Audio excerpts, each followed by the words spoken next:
भाई कितने ही संवत्सर आते हैं, जैसे ईसाइयों का संवत्सर, मुसलमानों का संवत्सर, विक्रमी संवत्सर, बहुत सारे संवत्सर आते हैं। पर मेरा ऐसा ख्याल है आध्यात्मिक संवत्सर जब प्रारंभ हुआ होगा तब बसंत पर्व से प्रारंभ हुआ होगा। कैसे पहचाना है आपको बेटी? हमको इसलिए पहचाने कि नए बही खाते लिखे जाते हैं हिंदुओं के, उससे ईसाई नए वर्ष के लिए नए योजनाएं बनाते हैं। अप्रैल में आर्थिक वर्ष होता है, बजट बनते हैं, नई नई बातें सब बनती हैं, नई तैयारियां बनती हैं। चेतना की नई तैयारी जो प्रारंभ होती है, मुझे लगता है बसंत से ही होती है। बसंत से होती है। जड़ और चेतन दोनों के भीतर एक नया उभार आता है। जड़ के भीतर क्या उभार आता है? जड़ के भीतर हर तरह का उभार आता है, जिसमें पेड़ शामिल हैं, वृक्ष शामिल हैं, वनस्पति शामिल हैं और चीज़ें शामिल हैं। सबके अंदर नवीनता पैदा हो जाती है। आपने देखा नहीं, गिरे हुए पत्तों वाले पेड़ पौधे हंसने और मुस्कुराने लगते हैं, नई कोपलें ले आते हैं। बूढ़े पेड़ जवानी में ले आते हैं, फूल ले आते हैं, फल ले आते हैं। घास पात में नई बात आ जाती है, हवा में नई मादकता आ जाती है। जड़ चीज़ों में आपने देखा होगा नवीनताएं आ जाती हैं। ये क्या है? चेतना जो जड़ के भीतर काम करती है, उसमें भी उमंग आती है, उभार आता है। और प्राणियों का इतिहास ये है कि आप प्रत्येक प्राणी की सक्रियता के बारे में तलाश कीजिए और ये पता लगाइए कौन से महीने में किस प्राणी का क्या हाल होता है। बसंत के दिनों में जो 40 दिन होली के त्योहार के होते हैं, होली अपने यहाँ मनाई जाती है, अपने यहाँ अलग ढंग से होली मनाई जाती है, दूसरे लोगों में दूसरे ढंग से मनाई जाती है। उमंग और उभार ऐसे आते हैं, रोकना मुश्किल पड़ जाता है। बसंत के दिन प्राणी के भीतर से उभार आता है। दिशा तो मिलती नहीं है, रास्ता तो मिलता नहीं है। इस उभार को कहाँ इस्तेमाल कर सकता है, इस उभार को कहाँ काम में लाना चाहिए? एक ही रास्ता दिखाई पड़ता है कि हमको कुछ पैदावार करनी चाहिए। क्या पैदावार करें? कुछ तो पैदावार नहीं कर सकते, चलिए औलाद पैदा करेंगे। कुछ न कुछ तो पैदा करना चाहिए। पैदावार करने के लिए एक हिम्मत पैदा होती है, जोश पैदा होता है, जुनून पैदा होता है। बसंत के दिनों में प्राणियों में और मनुष्यों की तो मैं क्या कह सकता हूँ। मनुष्य से मतलब क्या है आपका बेटे? मनुष्य से मतलब मेरा उस आदमी से है जिसको क्या प्रबुद्ध कहते हैं, भावनाशील कहते हैं, विचारशील कहते हैं। और बाकी आदमियों को मैं मनुष्य नहीं कहता, मैं इनको नर पशु कहता हूँ, नर बानर कहता हूँ, वन मानुष कहता हूँ। वन मानुष में क्या फर्क होता है? वन मानुष में बेटे कोई खास फर्क नहीं होता, आदमी की तरीके से ही चलता है और लोग सिखा लेते हैं। बीड़ी पीता हुआ वन मानुष हमने देखा है, बोलने में, चालने में, शक्ल में, नाक में, सब बात में एक सा ही होता है। पेट भी उसी तरीके से भरता है, खाता पीता भी है, नाक की बनावट भी वैसी होती है, दो पाँव से चलने की आदत भी होती है। वन मानुष में और मानुष में कोई फर्क नहीं पड़ता, नर पशु में और मनुष्य में भी कोई फर्क नहीं पड़ता। जिसके अंदर कोई चिंतन न उठता हो, उमंगें न उठती हों, भावनाएं न उठती हों, स्वस्थताएं न उठती हों, उस आदमी को मैं मनुष्य नहीं कहता हूँ। मैं मनुष्यों की बात अभी अभी आपसे कह रहा था और ये कह रहा था कि मनुष्यों के भीतर एक उमंग आती है। हमने एक बार संसार के महापुरुषों का और महामानवों का इतिहास पता चलाया था और ये मालूम पड़ा था कि इनको प्रेरणाएं कब कब मिली। जरा समय का अंदाज तो लगाया जाए। समय का अंदाज का जैसा मेरा ख्याल था ठीक ही बैठा। समर्थ गुरु रामदास के बारे में मुझे पता लगाना पड़ा कि समर्थ गुरु रामदास को जो उछाल आया था, उछंग आई थी, उछाल आया था, तो कौन से महीने में आया था? कैसा उछाल आया था बेटे? ऐसा उछाल आया जैसे आंधी आती है, तूफान आता है, तूफान की तरीके से उछाल आया। कैसा उछाल आया? शादी की तैयारियां थी, बीवी बगल में बैठी हुई थी, पूजा पाठ पंडित चला रहे थे और पंडित में महाराष्ट्रीयन पंडित ने कहा, लड़की लड़के सावधान। भीतर से उभार आया, उछाल आया। क्या हम अपनी जिंदगी का कोई बेहतरीन इस्तेमाल नहीं कर सकते? क्या हमारी जिंदगी की इससे अच्छे तरीके से खर्च नहीं हो सकती? समर्थ गुरु रामदास ने कहा। समर्थ गुरु रामदास को एक चक्र दिखाई पड़ा, एक औरत के बच्चे, बच्चों के बच्चे, शादियां, ब्याह, एक बड़ी लंबी श्रृंखला दिखाई पड़ी और वो समर्थ गुरु रामदास कांप गए। दूसरी तरफ संकेत दिया, प्रकृति ने संकेत दिया, आत्मा ने संकेत दिया, परमात्मा ने संकेत दिया और ये कहा, अगर आपको जिंदगी इतने कम कीमत की नहीं मालूम पड़ती है, अगर आपको महंगी मालूम पड़ती है, मूल्यवान मालूम पड़ती है, तो आइए, दूसरा वाला रास्ता आपके लिए खुला हुआ पड़ा है, कोई रुकावट नहीं है। जिस तरीके से इस रास्ते में कोई रुकावट नहीं थी, इस रास्ते में भी कोई रोक नहीं सकता आपको। महानता का रास्ता भी खुला हुआ पड़ा है। समर्थ गुरु रामदास ने 1 सेकंड तक विचार किया और उछाल आई, उमंग आई, उमंग आई, बस उमंग, ऐसी उमंग आई, ऐसी उमंग आई कि रोकने वालों से रुकती नहीं है। उमंग किसे कहते हैं? उमंग बेटे उसे कहते हैं जो रोकने वालों से रुकती नहीं, रोकने वालों से रुकती नहीं है, रोकने वालों से रुकती नहीं है। बराती बैठे हुए थे, समधी बैठे हुए थे, समधन बैठी हुई थी, साली बैठी हुई थी, सहज बैठी हुई थी, मित्र बैठे हुए थे, दोस्त बैठे हुए थे। अरे भाई ब्याह शादी से अब इनकार कर देंगे तो क्या करेगा, कोई गाली दे देगा। उमंग आई, उमंग आई और उमंग आई, ऐसे जोर की उमंग आई, बस उछलता ही चला गया, उछलता ही चला गया। मुकुट को फेंका अलग और कंगन को तोड़ा अलग, और ये गया और ये गया और ये गया, पकड़ना पकड़ना पकड़ना। लड़का पागल हो गया, लड़का पागल हो गया, लड़का पागल हो गया, भाग गया, भाग गया। बस वो दुल्हन बैठी रह गई, दुल्हन के लिए दूसरा दूल्हा तलाश किया गया, उसका ब्याह शादी कर दिया गया, दूल्हा भाग गया, पागल हो गया। दूल्हा दूल्हा कौन हो गया? दूल्हा बेटे समर्थ गुरु रामदास हो गया। था कौन? मामूली सा आदमी, छोटा सा लड़का, छोटा सा लड़का। कैसा लड़का? जो आपसे भी गया भी था, बिना पढ़ा लड़का। बिना पढ़ा लड़के की शादी हो जाती तब बेटे फिर क्या हो जाता? फिर उसके बहुत सारे बच्चे होते। कितने बच्चे होते? 1 2 3 4 5 6 9 10 20 22 30 32 बच्चे हो जाते। फिर क्या हो जाता?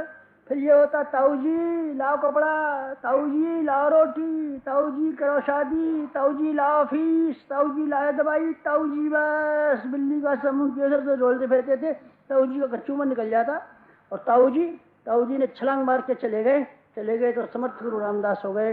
ये मैं क्या कह रहा था? बेटे में उमंग की बात कर रहा। उमंग जब भीतर से आती है तो रुकती नहीं है किसी की बोल। हमारी अम्मा कहती है, हमारा बाप कहता है, हमारा ताऊ कहता है, हाँ तेरा ताऊ कहता है तेरा ईमान कहता है, तेरा कमजोर मन। कोई नहीं कहता, न ताऊ कहता है, ताई कहती है, कोई नहीं कहता, तू कहता है केवल, और तेरा कमजोर मन कहता। मित्रों, उमंग आती हैं बसंत के दिन। मालूम पड़ा कि वो किन दिनों का किस्सा है? इन्हीं माघ के महीनों का किस्सा है। मैंने हिस्ट्री को पता लगा के देख लिया, समर्थ गुरु रामदास इन्हीं दिनों ऐसे हुए थे। और मैंने पते लगाए, बुद्ध भगवान का भी ऐसे किस्सा हुआ था। सोते हुए एक तरफ औरत सो रही थी, एक तरफ बच्चा सो रहा था। सारे संसार में फैले हुए हाहाकार ने पुकारा और ये कहा, आप समझदार आदमी हैं, आप विचारशील आदमी हैं, आप जबरदस्त आदमी हैं कि आप 2 आदमियों के लिए जिएंगे, औरत के लिए जिएंगे और बच्चे के लिए जिएंगे। जब जीने के लिए सारे इंतजाम मौजूद हैं घर में आपके में। खाने के लिए इनकी मौजूद है, पढ़ाई के लिए मौजूद है, देखभाल करने के लिए मौजूद है, गार्जियन मौजूद है, आप ही करेंगे, और भी कोई कर सकता है। बुद्ध भगवान के भीतर किसी ने पुकारा उनको, और बुद्ध भगवान छलांग मारते हुए, उछलते हुए कहीं के मारे कहीं चले गए। लोगों ने रोका, हाँ लोगों ने रोका, बिल्कुल लोगों ने रोका। लोगों ने बुरा भला का, जरूर बुरा भला कहते हैं, क्योंकि लोग हैं, लोग बड़े कमजोर हैं, लोग बड़े कायर हैं। लोगों की शुभकामना पर मैं उंगली नहीं उठाता, पर मैं ये कहता हूँ अकल की दृष्टि से, भावना की दृष्टि से बड़े कमजोर हैं। उनकी सलाह मशवरा हमेशा कमजोर जैसे होते हैं। बुद्ध भगवान का वर्णन इन्हीं दिनों का है, और शंकराचार्य का वर्णन भी इन्हीं दिनों का है। शंकराचार्य की मम्मी क्या कहती थी? मेरा बेटा बड़ा हो गया है, पढ़ लिख करके फर्स्ट डिवीजन पास हुआ है, अब गैजेट ऑफिसर होने वाला है, मेरे बेटे की बहू आएगी, गोदी में बच्चा खिलाऊंगी। बस वो मम्मी बार बार ये कहती थी, और अपने बेटे का कहना नहीं मानेगा तो माता की आज्ञा मानेगा, न मानेगा तो नरक में जाएगा, माता की कहना नहीं मानेगा नरक में। अच्छा मम्मी, आपके कहने से नरक में जाऊंगा, और तुम कहाँ जाऊंगी? अरे हमको जहाँ जाना है तो जाएगी, तुम हर नरक में जाऊंगी, अच्छे काम के लिए। मेरे जो संकल्प है मैं तो रुकावट लगाती हूँ, हम नरक में जाएंगे माता का कहना मान करके, और तुम आत्मा और परमात्मा का कहना न मान करके तुम कहाँ जाओगे? विचार करता रहा। कौन करता रहा? शंकराचार्य ने एक फैसला कर लिया, मम्मी का कहना नहीं मानना है। मम्मी को क्या करना चाहिए? मम्मी तो बच्चा है मम्मा। बच्चों क्या करते हैं? चंदा मामा ले, ये ले आया चंदा मामा, खा लिया, थाली में पानी भर के रख दिया, ये ले चंदा, छूना मत बेटा, चंदा मामा तैयार है। बच्चा भाग गया, अच्छा हाँ चंदा मामा आ गया, ये थाली में बैठा हुआ है, छूना मत, भाग जाएगा। अच्छा चंदा मामा तो खूब आ गए, थाली में बैठा दिया, बच्चे को भगा देते हैं। और उन्होंने मम्मी को भगा दिया। क्या भगा दिया? पानी में जब घुसने की कोशिश की, जब पानी में घुस गए, चिल्लाए, पानी में से, तालाब में से, खा जाता है मगर। बस मगर ने पकड़ लिया मम्मी, तो अब क्या क्या करूँ, अब तो बस मरने का समय आ गया, अब आपको कुछ नहीं हो सकता, अब तो मरेंगे, कोई बचाओ भगवान बचाओ। देख मुझे शंकर भगवान दिखाई पड़ते हैं और ये कहते हैं कि अगर ये इस बच्चे को हमारे सुपुर्द कर दो तो हम मगरमच्छ से बचा सकते हैं। मम्मी चिल्लाई, अच्छा अच्छा मैंने दे दिया, भगवान को दे दिया, भगवान को दे दिया, मेरा बच्चा बच जाए तो बहुत है। बस शंकराचार्य ने एक उछाल मारी और बैठ कर किनारे पे आ गए। देख ले मम्मी, मेरा खाया हुआ टांग अच्छी कर दी शंकर भगवान ने, अब मैं शंकर भगवान का हूँ। अच्छा बेटा तो जिंदा तो रहेगा तो मुझे मंजूर है। उन्होंने शंकराचार्य का भी दिन पता चलाता हूँ तो मालूम पड़ता है इन्हीं दिनों का किस्सा, इन्हीं दिनों का किस्सा है। इन्हीं दिनों का किस्सा क्या होता है, बहुत सी मैंने श्रृंखला देखी, उसी श्रृंखला में एक और कड़ी शामिल हो जाती है बसंत पंचमी की, और किसकी हो जाती है, मुझ जैसे नाचीज आदमी। यही दिन थे 55 वर्ष पहले, और एक आया, कौन आया बेटे, मैं उसका नाम बताऊं, नहीं नाम नहीं बताता, मैं कहता हूँ उसको सौभाग्य, मेरा सौभाग्य आया बसंत पंचमी के दिन। बसंत पंचमी के दिन हरेक का सौभाग्य आता है। सुना है लक्ष्मी जी दिवाली के दिन हरेक के घर आती हैं, मुआयना करती हैं, और जो ठीक होता है उसके घर ठहर जाती है, नहीं तो फिर चली जाती है। मैंने सुना है सोमवती अमावस्या के दिन गंगा जी में दूध की धारा आती है, दूध की एक धारा आती है, जो जो जो पुण्यात्मा होते हैं उसको नहा करके सोमवती अमावस्या को चले जाते हैं, जो नहीं नहा पाते, जो उसको नहीं पकड़ पाते, वो खाली हाथ रह जाते हैं। सोमवती की अमावस्या की बात है, सोमवती अमावस्या की बात है, मैंने सुना है, मालूम नहीं कहाँ तक गलत है कहाँ तक सही है, लक्ष्मी जी आती है कि नहीं आती मालूम नहीं, लेकिन मुझे ये मालूम है, और खासतौर से अपने अनुभव के आधार पर मैं कह सकता हूँ कि बसंत के दिन एक गंगा की धारा आती है, एक दूध की धारा आती है, एक उमंग आती है, एक तरंग आती है, और मेरे ऊपर भी वो तरंग आई सौभाग्य के दिन। तरंग का नाम क्या है, तरंग का नाम मेरा गुरु है, प्रकाश के रूप में आया गुरु आया। और कोई आता है महापुरुष तो क्या करता है, कुछ लेकर के आता है। कोई महाशक्ति आती है तो लेकर के आती है। आपको रात को सपने में हनुमान दिखाई पड़े थे, हाँ सब दिखाई पड़े थे, कुछ लेकर के आए क्या, ये सब लाए तो नहीं, खड़े रहे, उनकी लंबी लंबी पूंछ थी, हाथ हिलाते रहे और मूर्छें फड़काते रहे, रात को हमने देखा फिर गायब हो गए। तो कुछ लाए कि नहीं लाए, नहीं सब लाए लुए तो कुछ नहीं, सपना दिखा के भाग गए। अच्छा और क्या क्या दिखा, और एक दिन विष्णु भगवान दिखे थे तो कुछ लाए कि नहीं लाए, नहीं साहब लाए नहीं कुछ। शंकर भगवान आए थे, शंकर भगवान भी आए थे, लेकिन हमको लाए नहीं, रात में सपने में हमने देखे थे शंकर भगवान, लेकिन लाए नहीं कुछ, खाली हाथ आए नहीं। बेटे ऐसे नहीं हो सकता, कोई न कोई महापुरुष आता है, कोई न कोई शक्तिवान आता है तो बस लेकर के आता है, बिना लिए बिना नहीं आता। मेरा भी गुरु, मेरा भी बॉस, मेरा भी मास्टर और मेरा भी सौभाग्य इसी बसंत पंचमी के दिन आया था, जिसमें कि हम और आप मिल रहे हैं। मैं चाहता था वो सौभाग्य की धारा और लहर जो मेरे पास आ गई थी, काश आपके पास भी आ जाती तो आप धन्य हो जाते।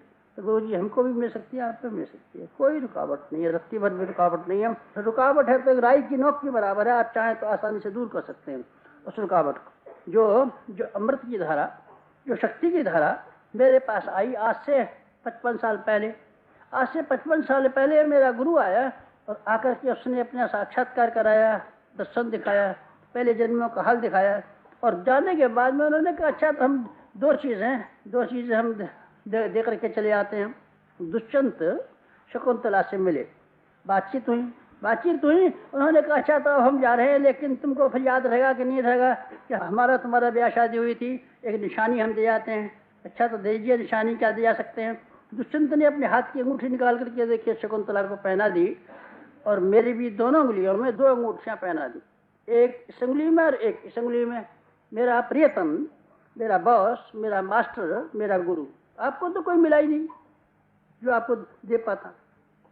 दोनों हाथों में 2 अंगूठियां, स्वाग की अंगूठियां पहना करके चला गया, और मेरी आत्मा उसी दिन से स्वागिन हो गई। क्या चीज दे गया, 2 चीजें दे गया बेटे, एक का नाम है शक्तिपात और एक का नाम है कुंडलिनी जागरण। कितनी देर लगी बेटे, कुछ देर नहीं लगी। दिया सलाई से का कपड़े को जलने में कितनी देर लगती है बेटे, सेकंड नहीं लगती। लगा दी, फूस में लगी आग, और आग लगी, देखते देखते सारा मकान जल जाता है। रात को दुकान बंद करके सोए थे, बिजली के करंट में से स्मार्क पैदा हुए, सवेरे आए, लाला जी दुकान खोली, सारी जली हुई रखी थी। अरे 12 घंटे में क्या हो गया, 12 घंटे में सफाया हो गया। जब आती है हुक और आती है उमंग, तो फिर क्या हो जाता है बेटे, फिर रोकना मुश्किल हो जाता है। और जो आग उठती है, उमंगें उठती है, ऐसी तेजी से उठती है, फिर इंतजार नहीं करना पड़ता। भूख नहीं उठा तो फिर क्या हो सकता है बेटे, कुछ प्लान बनते रहते हैं, योजनाएं बनती रहती हैं, स्कीमें बनती रहती हैं, तैयारी होती रहती है। समय आएगा तो देखा जाएगा, वक्त आएगा तो देखा जाएगा। न कोई वक्त आता है, न कोई वक्त आया किसी का। आता है तो इस तरीके से आता है, जो आंधी तूफान की तरीके से।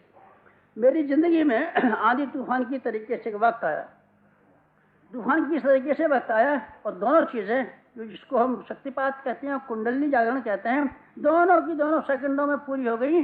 और बेटे मेरा कायाकल्प हो गया, मैं कुछ से कुछ हो गया। मेरी आंखों में कुछ और चीज दिखाई पड़ने लगी। नशा पी करके आदमी को कुछ का कुछ दिखाई पड़ने लगता है। ऐसे मुझे दुनिया कुछ और तरीके से दिखाई पड़ने लगी। आज से 55 साल पहले शक्तिपात कैसे कर दिया गुरुजी? बेटे शक्तिपात को मामूली लोग, घटिया लोग, घटिया लोग क्या समझते हैं? वो ये समझते हैं कि शरीर में कोई करंट पास होता है। कैसे करंट पास होता है?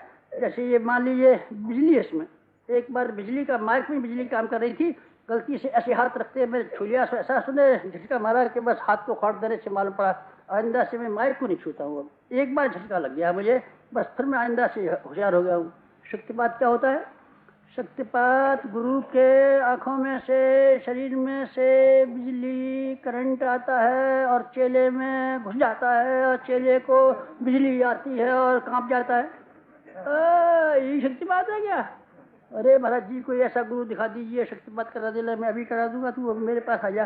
कैसे करा जाएगा? देखिए मोटर की बैटरी है, एक हाथ से पकड़ लूंगा मैं, और एक हाथ से तेरे पाँव के नीचे कोई ऐसा चादर बिछा दूंगा, इसमें तार बिछे हुए, तू खड़े रह जाना, मैं एक हाथ में पकड़ रहूंगा, तो छू दूंगा। क्या हो जाएगा? शक्तिपात। ये शक्तिपात है? कोई शक्तिपात है, ये शारीरिक शक्तिपात। शारीरिक शक्तिपात से कुछ बनता बिगड़ता नहीं। शक्तिपात कहते हैं चेतना का शक्तिपात, चेतना में शक्ति पड़ने वाला। और चेतना की शक्ति भावनाओं के रूप में, संवेदनाओं के रूप में दिखाई पड़ती है। शरीर में झटके नहीं मार। अच्छा साहब, कुंडली जागरण के बारे में क्या गुरुजी? कुंडली जागरण के बारे में हमने बड़ा पढ़ा है, बहुत सुना है। क्या क्या सुना जरा बताते मुझे। कुंडली के बारे में मैंने कल्याण का योगांक पढ़ा, और क्या क्या पढ़ा तेरे, और मैंने शक्ति अंक पढ़ा, और क्या क्या पढ़ा। कुंडली के ऊपर बहुत सी मैंने किताब पढ़ी है, कुंडली में बड़े बड़े लेख पढ़े। अच्छा तो फिर क्या समझा तू ये बता। कुंडली से गुरुजी मैंने ये समझा कि चूतड़ों के नीचे एक कोई गड्ढा है, कोई एक वो है मूलाधार चक्र है। तो वहाँ क्या रहता है? वहाँ कोई छोटी सी सांपन बैठी रहती है। क्या करती है वो सांपन जो होती है, वो कुंडली नाक में सेवा करते हैं, प्राणायाम भरते हैं, नाक में सेवा करते हैं, तो कुंडली फिर जागती है। फिर क्या करती है बेटा तेरी समझ के हिसाब से? फिर कुंडली चलती है ऐसे ऐसे ऐसे ऐसे। फिर क्या करती है? फिर वो रीढ़ की हड्डी में चलती है। अच्छा बेटा फिर क्या करती है वो? फिर वो रीढ़ की हड्डी में से चलती दिमाग में आ जाती है। फिर क्या करती है? फिर वो फुंकार लगाती है। फुंकार से क्या हो जाता है? फुंकार से सारा शरीर ऐसा भर जाता है, जोर का आता है। अरे तो तू शरीर की बात कह रहा है? हाँ भाई सही है। ये तो देख वो दवा आती है एलडीसी दवा आती है, उसको तेरी जीभ पर एक बूंद लगा दूंगा, और ये कुंडली जागरण का तू पहले से विचार कर लेना क्या दिखेगा। पहले से विचार करेगा वही सब दिख जाएगा। और ऐसे तमाशे दिखेंगे कि तेरे पाँव में से निकला हाथी और कान में से निकला घोड़ा, बड़ी चीज दिखा देंगे। तो मैं कुंडली भिजवा दूंगा। नहीं महाराज जी, फिर आप दवाई खिला देंगे तो आपको मैं बेहोश हो जाऊंगा, बीमार हो जाऊंगा। अच्छा तो मरने दे दवाई, मेरे पास आ जाना। मैं समरिज्म हिप्नोटिज्म के ढंग से, योग की प्रारंभिक क्रियाएं, मैं तुझे हिप्नोटिज्म के ढंग से इस तरीके से बेहोश कर दूंगा, इस तरीके से मैं समराइज कर दूंगा, फिर तू जो कहेगा सो ही दिखा दूंगा। महाराज जी दिखा लिए मेरे कान में से सांप, मैं तेरे कान में सांप निकाल दूंगा। तो महाराज जी कान में से नहीं, ये कुंडली कान में से नहीं निकलती है, तो कहाँ से निकलती है? टट्टी के रास्ते में से निकलती है, तो मैं टट्टी के रास्ते से निकाल दूंगा। कितनी बड़ी कुंडली होती है महाराज जी, ऐसी अंगूठे की पतली होती है, मैं ऐसी बड़ी कुंडली निकाल दूँ, तो तेरे ऊपर आ जाएगी और काट खाएगी तेरे। महाराज जी क्या मिलेगा? कुछ भी नहीं मिला। न तेरे मिलने का तेरा ख्वाब था कोई, न तुझे मिला। तू तो तमाशा देखना चाहता, बाजीगर जैसे तमाशा दिखाते हैं। गुरु जी शक्तिपात कर दीजिए, बाजीगर का तमाशा दिखा दीजिए। बेटे दिखा देंगे हमसे। कुंडली जगा दीजिए, कुंडली में बाजीगर का तमाशा दिखा दीजिए, दिखा देंगे हमसे बाजीगर का तमाशा हमारे जिम। जो तू कहना चाहता है शक्तिपात, तो कहे तो वैसे दिखा दें योगाभ्यास से, और न कहे तो वैसे दिखा दें। कहे तो कोई सीधी चीज पिला करके कुंडली जगा दें तेरी, और न हो तो हम तो ये मैसमरिज्म के ढंग से कुंडली जगा दें। क्या मिलेगा? कुछ भी नहीं मिलेगा। मिलेगा क्या? महाराज जी फिर कुंडली से क्या फायदा हुआ? फायदा बेटे एक ही होता है, चेतना की प्रसंग है ये, आदमी के चेतना का स्तर है ये। चेतना का शरीर से ताल्लुक नहीं है। चेतना की अनुभूतियां शरीर में नहीं आती।